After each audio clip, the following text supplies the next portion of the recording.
ಏನಾಗ್ಬಿಡುತ್ತೋ ಏನೋ laser treatment ಎಲ್ಲ ಅಂತ.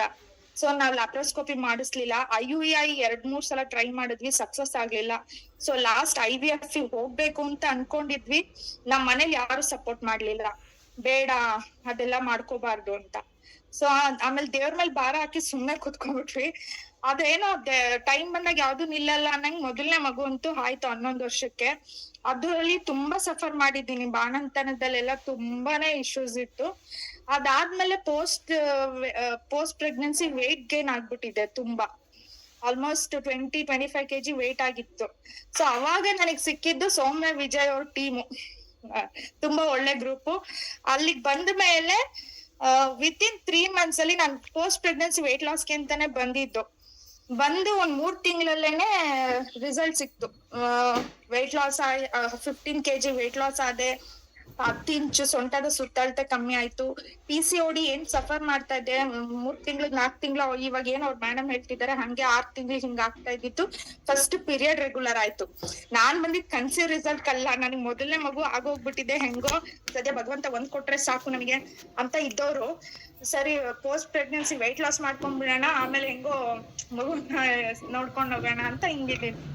ಬಟ್ ಬಂದ್ಮೇಲೆ ಎಷ್ಟು ರಿಸಲ್ಟ್ ಸಿಕ್ಕಿದೆ ಅಂದ್ರೆ ನಾವ್ ಕಲ್ಪಿಸ್ಕೊಳಕ್ಕೂ ಆಗಲ್ಲ, ಅಷ್ಟ್ ರಿಸಲ್ಟ್ ಸಿಕ್ಬಿಡ್ತು ಇಲ್ಲಿ ಬಂದ್ಮೇಲೆ. ಸೆಕೆಂಡ್ ಪ್ರೆಗ್ನೆನ್ಸಿನೂ ಆಗೋಯ್ತು. ನಾವ್ ಎಕ್ಸ್ಪೆಕ್ಟೇ ಮಾಡಿಲ್ಲ. ವೆಯ್ಟ್ ಲಾಸ್ಗೆ ಅಂತ ಬಂದಿದ್ದು, ವೆಯ್ಟ್ ಲಾಸ್ ಆಯ್ತು. 15 kg ವೆಯ್ಟ್ ಲಾಸ್ ಆಯ್ತು. ಸೊಂಟದ ಸುತ್ತಳತೆ ಕಮ್ಮಿ ಆಯ್ತು. ತುಂಬಾ ಹೆಲ್ತಿ ಆಗಿದ್ವಿ. 5 months ಅಷ್ಟ್ರೊಳಗೆ ಗ್ರೂಪಿಗೆ ಜಾಯ್ನ್ ಆಗಿ 5 months ಅಷ್ಟ್ರೊಳಗೆ ಸೆಕೆಂಡ್ ಕನ್ಸೀವ್ ಆಗ್ಬಿಟ್ಟಿದೀನಿ. ನನ್ಗೆ ಗೊತ್ತಿಲ್ಲ, ನನಗೆ ಅನ್ಸೂ ಇಲ್ಲ ನಾನು ಕನ್ಸೀವ್ ಆಗಿದ್ದೀನಿ ಅಂತ. ಫಸ್ಟ್ ರಿಸಲ್ಟ್ ನಾನು ನಮ್ಮ ಅಮ್ಮಂಗೂ ಹೇಳಿಲ್ಲ. ನಾನು ಸೌಮ್ಯ ಅವ್ರಿಗೆ ಫೋನ್ ಮಾಡಿ ಹಾಸ್ಪಿಟ್ಲಿಂದ ಬಂದ ತಕ್ಷಣ ನಾನು ಸೌಮ್ಯ ಅವ್ರಿಗೆ ಫಸ್ಟ್ ಹೇಳಿದ್ದು, ಮೇಡಮ್ ನಾನು ಕನ್ಸೀವ್ ಆಗಿದ್ದೀನಿ ಅಂತ. ಎಷ್ಟು ಖುಷಿ ಆಗಿತ್ತು ಅಂದ್ರೆ, ಮೊದಲನೇ ಮಗುಗೆ ಅಷ್ಟು ವ್ರತ ಪೂಜೆ ಮಾಡಿ 11 ವರ್ಷದ ಪೂಜಾ ಫಲ ಅಂತ ಆಗಿದ್ ಮಗು, ಎರಡನೇದು ಅನ್ಎಕ್ಸ್ಪೆಕ್ಟೆಡ್ ಹಿಂಗಾಗೋಯ್ತಲ್ಲ ಅಂತ. ಹಂಗಾಗಿ ಗ್ರೂಪ್ ನಲ್ಲಿ ಇದ್ದು ಕಂಪ್ಲೀಟ್ ಥ್ರೂ ಔಟ್ ಪ್ರೆಗ್ನೆನ್ಸಿನೂ ನಾನು ಶೇಕ್ ಕುಡ್ದಿದ್ದೀನಿ, ಬ್ರೆಸ್ಟ್ ಅಲ್ಲೂ ಶೇಕ್ ಕುಡ್ದಿದ್ದೀನಿ. ಇವಾಗ ನನ್ ಮಗು 2 ವರ್ಷದವನು, ಗಂಡ್ ಮಗುನೇ ಆಯ್ತು. ಮೊದಲನೇದು ಗಂಡ್ ಮಗು, 2 ಗಂಡ್ ಮಕ್ಳಿದ್ದಾರೆ. 2 ಹೆಲ್ದಿ ಆಗಿದ್ದೀವಿ. 4 ಜನನೇ ಇವಾಗ ಹೆಲ್ದಿ ಆಗಿದ್ದೀವಿ. ಈಗ್ಲೂ ನಾನ್ ಶೇಕ್ ಕುಡಿತಾ ಇದ್ದೀನಿ. ಇವಾಗ ಮತ್ತೆ ಅದೇನ್ ಸ್ಟಾರ್ಟ್ ಆಗಿತ್ತು ಪೋಸ್ಟ್ ಪ್ರೆಗ್ನೆನ್ಸಿ, ಮತ್ತೆ ಈಗ ವೆಯ್ಟ್ ಲಾಸ್ ಮಾಡ್ಬೇಕು ಅಂತ ಜಾಯ್ನ್ ಆಗಿದ್ದೀನಿ. ನೋಡಿ, ಶೇಕ್ ಕಾಸ್ಟ್ಲಿ ಅಂತ ಹೇಳ್ತೀರಿ, ಗಂಡ್ ಮಗು ಕೊಡ್ತಲ್ಲ ಮತ್ತೆ ವಸೂಲಾಯ್ತಲ್ಲ. ಹೆಣ್ ಮಗು ಬೇಕಿತ್ತು, ಮತ್ತೆ ಗಂಡ್ ಮಗುನೇ ಆಗೋಯ್ತು. ಓಕೆ, ಏನಾದ್ರೂ ಆಗ್ಲಿ, ಒಟ್ ಮಗು ಆಯ್ತಲ್ವಾ ನಿಮ್ಗೆ. ಹೌದು ಸರ್. ಇಲ್ಲಿ ಹೊರಗಡೆಗೆ ಮಕ್ಕಳಿಲ್ಲ ಅಂತ ಹೇಳಿ ಅನುಭವಿಸ್ತಾ ಇರೋ ನೋವೇ ತುಂಬಾ ದೊಡ್ಡದಿದೆ ಅಲ್ವಾ. ಈಗ ನಿಮ್ಗೆ ನೀವ್ ಎಕ್ಸ್ಪೆಕ್ಟೇ ಮಾಡಿರ್ಲಿಲ್ಲ, ನಿಮ್ಗೆ ಈ ಸಿಸ್ಟಮ್ ಒಳಗಡೆ ಬಂದು ಪ್ರಾಡಕ್ಟ್ ಯೂಸ್ ಮಾಡ್ಕೊಳ್ತಾ ನಿಮ್ಮ ಬಾಡಿ ಚೆನ್ನಾಗಿ ಮಾಡ್ಕೊಳ್ಳಿಕ್ಕೆ ಶುರು ಮಾಡಿದ ಮೇಲೆ ನಿಮ್ಗೆ ಆ ರಿಸಲ್ಟ್ ಬಂತು. ಹೌದು, ಹೌದಾ.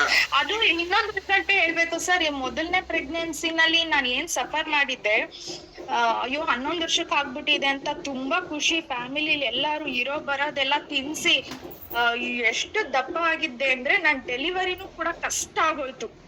ನನ್ ಹೊಟ್ಟೆಲಿ ಟ್ವಿನ್ಸ್ ಇರ್ಬೋದು ಅಂತ ಹೇಳ್ತಾ ಇದ್ರು ಎಲ್ಲಾರು. ಅಷ್ಟು ಖುಷಿನಲ್ಲಿ ಎಲ್ಲಾರು ತಿನ್ಸೋದು ಇದ್ ಮಾಡೋದು, ಸಿಕ್ಕಾಬಿಟ್ಟೆ ತಿನ್ಬಿಟ್ಟಿದ್ದೆ. ಡೆಲಿವರಿನೂ ಕಷ್ಟ ಆಗೋಯ್ತು. ಡೆಲಿವರಿ ಆದ್ಮೇಲೆ ಬ್ರೆಸ್ಟ್ ಫೀಡಿಂಗು ಕಷ್ಟ ಆಗೋಯ್ತು ನನಗೆ. ಮೊದಲನೇ ಮಗುಗೆ ಸ್ವಲ್ಪ ಹಾಲ್ ಬರ್ಲಿಲ್ಲ, ಕಷ್ಟ ಆಯ್ತು, ತುಂಬಾ ಪೇನ್ಫುಲ್ ಆಯ್ತು. ತುಂಬಾ ಪೋಸ್ಟ್ ಪ್ರೆಗ್ನೆನ್ಸಿ ನನ್ಗೆ ಹೇಳ್ಬಾರ್ದು, ನಾನು ಅಷ್ಟು ನರಕ ಅನ್ಭವಿಸಿದೀನಿ. ಹಾಲ್ ಬರ್ಲಿಲ್ಲ, ಸಫರ್ ಆಯ್ತು, ಬ್ರೆಸ್ಟ್ ಪೇನ್ ಆಯ್ತು, ಕ್ರ್ಯಾಕ್ ನಿಪ್ಪಲ್ಸ್, ಅದೆಲ್ಲ ಹೆಣ್ಮಕ್ಳು ಹೋಗಿರ್ತಾರೆ, ಅದೆಲ್ಲ ಅದು ಹೇಳೋ ಅಂತದೆಲ್ಲ. ಅಷ್ಟು ಪ್ರಾಬ್ಲಮ್ ಫೇಸ್ ಮಾಡಿದ್ದೆ. ಬಟ್ ಈ ಜರ್ನಿ ಸೆಕೆಂಡ್ ಏನಿದೆ, ನನಗೆ ಸುಗಮ ಹೆರಿಗೆ ತರ.